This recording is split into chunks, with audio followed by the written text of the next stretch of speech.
Bharat England ನಡುವಿನ 5 ಪಂದ್ಯಗಳ T20 cricket ಸರಣಿಯ 4ನೇ ಪಂದ್ಯ ಬ್ರಿಸ್ಟೋಲ್ನಲ್ಲಿ ಇಂದು ರಾತ್ರಿ 10 ಗಂಟೆಗೆ ನಡೆಯಲಿದೆ. ಈಗಾಗಲೇ ಭಾರತ 0-2 ರಿಂದ ಹಿನ್ನಡೆಯಲ್ಲಿದ್ದು ಸರಣಿಯನ್ನು ಜೀವಂತವಾಗಿಟ್ಟುಕೊಳ್ಳಲು ಇಂದಿನ ಪಂದ್ಯವನ್ನು ಗೆಲ್ಲಲೇಬೇಕಾದ ಅನಿವಾರ್ಯಕ್ಕೆ ಸಿಲುಕಿದೆ.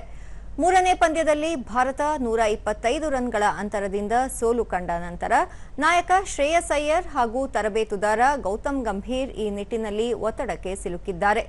ಕಳೆದ 2 ಪಂದ್ಯಗಳಿಂದ ಹೊರಗುಳಿದಿದ್ದ ಆರಂಭಿಕ ಆಟಗಾರ ಸಂಜು ಸ್ಯಾಮ್ಸನ್ 11ರ ಬಳಗದಲ್ಲಿ ಸೇರ್ಪಡೆಯಾಗಲಿದ್ದಾರೆಯೇ ಎನ್ನುವುದು ಕುತೂಹಲ ಕೆರಳಿಸಿದೆ.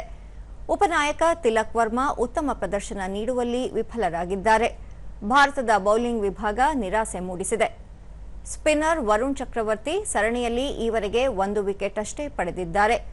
ಇಂದು ನಡೆಯಲಿರುವ ಪಂದ್ಯದಲ್ಲೂ ಗೆಲುವು ಸಾಧಿಸುವ ಮೂಲಕ ಸರಣಿಯನ್ನು ವಶಪಡಿಸಿಕೊಳ್ಳಲು ಇಂಗ್ಲೆಂಡ್ ನಾಯಕ ಹ್ಯಾರಿ ಬ್ರೂಕ್ ತಂಡ ಉತ್ಸಾಹದಲ್ಲಿದ್ದಾರೆ.